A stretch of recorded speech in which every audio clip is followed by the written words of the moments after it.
Hey guys, Cameron with FBKRacing. Larry's here. How's it going? I got a couple things for you. I'm going to show you some of our shirts that we got and some koozies. Right now, we have sleeved and sleeveless gray Fat Boys Custom shirts, FBK Racing koozies. We will be doing a merch drop in a couple weeks before Lay Mullets of some other stuff that we have coming out. So keep an eye out on that.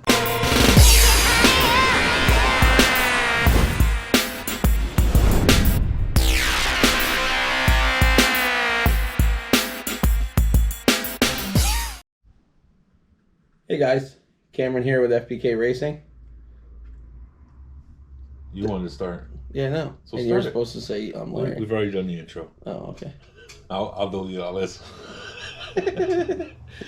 So we're idiots. Welcome to the channel. Just want to touch base on some of the, I guess, negative comments and negative reviews we've been getting, unfortunately, from the incident with Derek from Vice Grip Garage and myself on lap 3. I want to start off by apologizing to Derek with Vice Grip Garage. Anything that happened out on that racetrack when I was on the bottom side of him coming into turn 3, I believe it was not intentional. I did not purposely pit maneuver him. I was on the bottom of the apron. I was going a little too fast. It was just a racing incident. It was a racing incident. Some of you may say it's lack of racing ability. Some of you say I was going too fast. Some say that Derek chopped me. Everybody said everything. There was negative. There was positive. Hindsight being 2020, I did go in a little hot. And again, I do apologize to Derek with Vice Grip Garage. Super humble guy. I shook his hand, apologized to him at the track. And I kind of left it there with him. And I don't want any hard feelings between me and Derek. And I hope he's not out to get me at Lay Mullets. And I certainly was not out to get anybody. I was racing the race, how the truck wanted to be raced. And again, it was a racing incident. So we're going to leave it at that. I apologize to all of his fans that look up to Derek. Again, he's a truly humble guy and very, very noble in not trying to get out and kick my you-know-what. So, again, thank you for being so humble, Derek. And what else am I going to? So I guess then, we'll just discuss on how we pictured our week and how things went. And it'll start all the way back to when we got there on Thursday and unloaded for practice. We got all situated, ready to go out on the track. Cameron gets buckled in the car, and we send him out to the track. Or actually, before we send him out, I tell him, listen, we haven't had this up to highway speed. We don't know what the car is going to do. First 2-3 laps, just shake it down, take it easy, and then progressively get faster and faster till you feel comfortable. So, because we don't know what the car is going to do. Well, we get the race monitor up. We're watching lap times. He's out there 2, 3, 4, 5, 6 laps. I was Mario Andretti out there. And we look at the lap times, and he was 2.5 seconds slower than everybody out there. And in my head, I didn't let anybody know. Let me actually go back. I have about 10 years of Northeast Dirt Northeast Dirt modified racing up here, so I have some experience going around the track. So I have an idea what he's experiencing out there. And I have only ever sponsored dirt modifieds and sportsmans. I've never actually driven one out on the dirt track. But I have an idea on how they handle and what to do. But I didn't have the best idea, apparently, according to my lap times. So when he gets out there, I'm watching, and I'm waiting for him to start picking it up. And he never picks it up. And he's 2.5 seconds slower than most everybody out there.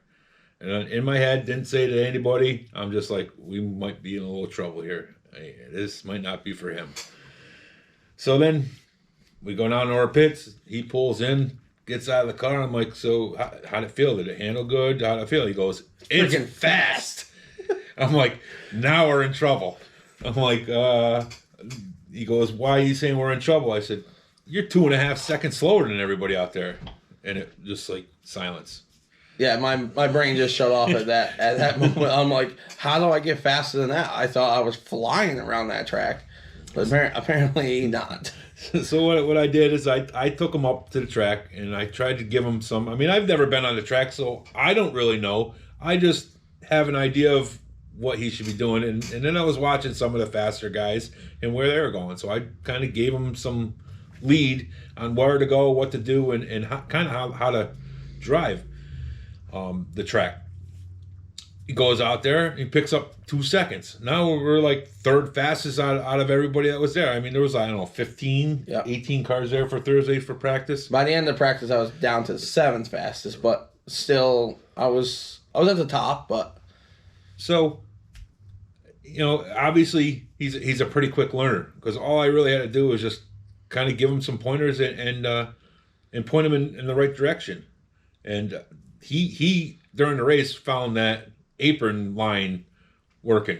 Probably never would have thought to even try and go down there, because technically when you go to normal asphalt tracks, there's a line at the apron, and I did know that, but it's known not to go down there. But there's nothing that said you couldn't go down there. And if you actually watched, as soon as he passes Cletus jumps down behind him, because he realizes that Cameron's pretty quick. Let me see where he's going. And before I got to Cletus, up with Cletus and Derek and them up there in the front, there was a couple other guys that were running low on the apron, and that's where I seen they picked off like 2-3 cars in the beginning of the race, and I'm like, well, crap, I might as well try that.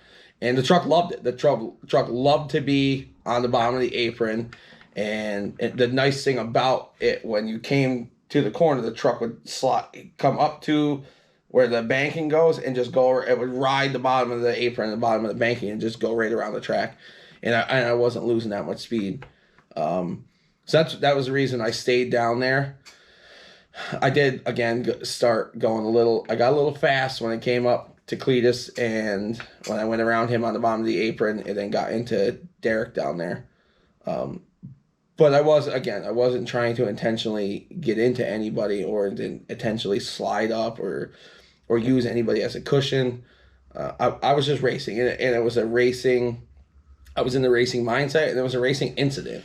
No, let me add something there. Is I've seen a lot of comments about you using people as a cushion. Now, I've looked at our videos. I've looked at other videos. I haven't really seen any evidence of what they're saying, nor does the right side of the truck say that. There's not a scratch on the right side other than the damage on the front fender from the incident with vice grip. So, but we're not saying that I was totally the cleanest driver out there. I did get into the side of Kevin once when he was coming around, but again, it was another racing incident. He was coming down, I was going into the corner, and from a driver that has driven, and Kevin would probably agree. I don't think he knew you were there, and he came down on you. From KSR, hell of a wheel, man, for gathering that thing back up. And we talked to him after. He goes, yeah, it went sideways. I stuffed my foot into it and said, well, it's either going to straighten out or I'm going to spin out. And it straightened out. And he stayed right there with me. So I commend his driving style and driving ability. So we're back to, after practice. So we after he made another 6-8 laps, however many they were giving us for the practice, we kind of figured he's decent, because at that point we were third fastest there. We're like, we don't want to destroy the tires. We only had one set of tires, or we didn't want to hurt the motor. We didn't want to hurt the motor before we even got to the race. Because I literally drove that Ranger maybe 5 miles before we started putting the wheels and tires on it, and tuned it and did the rear differential as everybody keeps saying. But I hadn't had that thing up to highway speeds. I didn't know anything about the truck. I've never owned a Ranger. I've never raced a Ranger. I don't think anybody's ever really raced a Ranger. I just got in it and I put my foot to the floor basically, and that was that. So then we get Saturday at the race, get teched in. Tech guys don't find anything, which why would they? Yeah, there's nothing to find. And we'll show you guys the engine just so you guys can see it. It literally has dust and dirt on it from 04 when it was manufactured. Original wires, not original, but we hadn't changed the wires. No coils, no spark plugs, and no bullshit. We're from New York. Everything's covered in rust. So we didn't do anything. Nor did we have to do anything. So then we go out in the race starting, 28th? 28th, yeah. We start 28th. He, I don't know, he got up, 15th or so. I think so, somewhere around there. But when the incident happened, and while he's sitting out there, I don't know if it happened from the crash or when you started moving, but at some point the bumper got into the right front tire. Popped the tire. So he comes in. We like I said, we had one set of tires. We happened to have a set of tires. We stick that on, and he goes out there with a bald right front tire. And when they come back in for the half point, let me tell you, that thing handled great with that bald right front tire.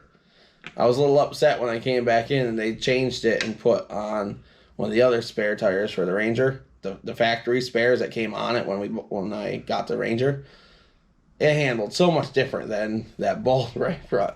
So I had to change my driving style again with that tire because it was just a stock. I think it's a 245 on there, nothing crazy. And it was old. It's like a 2008 tire. Yeah. And guys, with these tires, we don't want to give out secrets, but there was no secret. We used the exact tire that Cletus runs on all the Crown Vics. We know they worked on the Crown Vic. They don't. The track doesn't kill them. So why change something that we know works? We saw a lot of guys out there. They had slicks. They had this. They had that. And they were faster. They were faster when there was no traffic and when they didn't have to drive off the corner slower or whatever because they were able to flat foot the track, which was cool. It was cool to see them flat footing the track because they were flying around the track. But for me to be able to go out there on a hard tire and keep up and / beat the guys on the slicks was kind of cool. Because it was back to my dad saying, "Kiss, keep it simple, stupid." You don't need those crazy ass tires on that track. What they use on the Crown Vics, it works. I mean, Cleese has been doing it for 3 years now, 2 years now. Yeah, done 2 Crown Vic races there, the Freedom 500 and Lay Mullets, and they don't blow the tires off of them, until the end when they do burnouts, but. Yeah, so the tires were just Nitto 550s? NT 555s. 555s. And and everybody was like, "Oh, we hear it chirping as it goes around, trying to drive." Well, some people welded their diffs together. We put a locker in ours. Some people just ran an open diff. Well, we put a locker in. Nothing against the rules for doing it. It wasn't because we wanted to cheat. It wasn't any of that.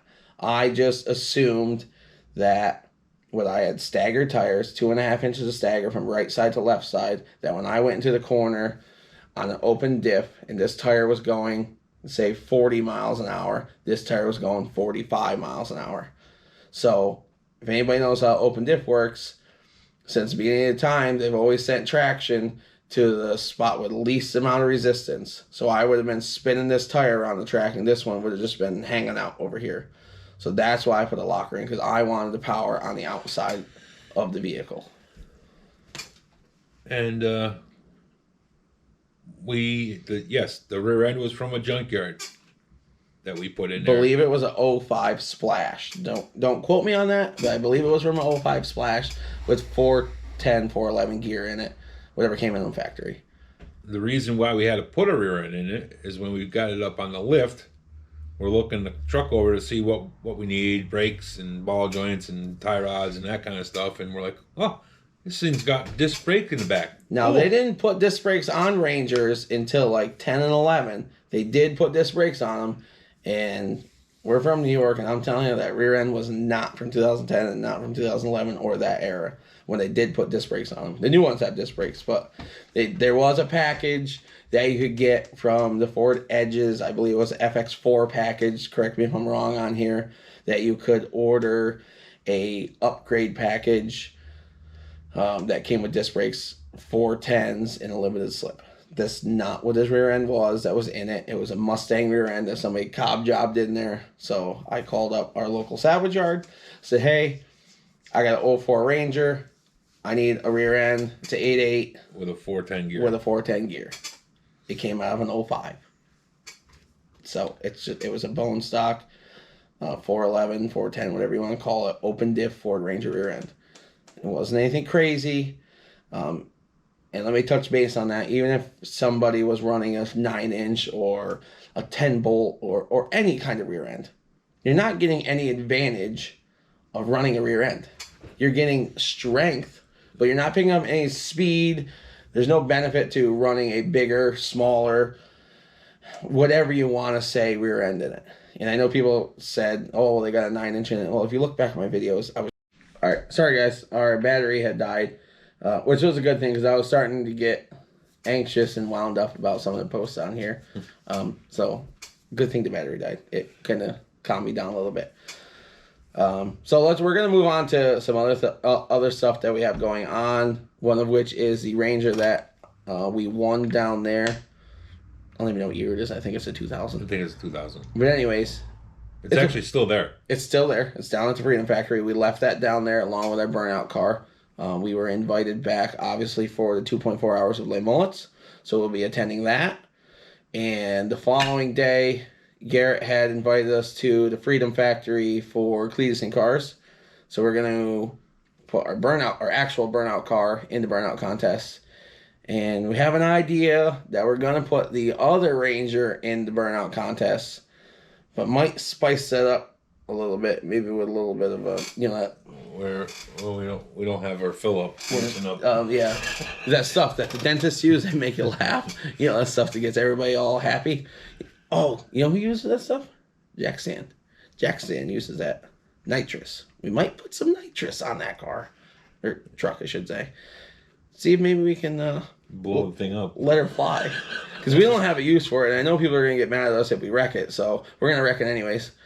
But we do have a use for it. We don't have a use as a Ranger. We don't have a use for it as a daily driver Ranger.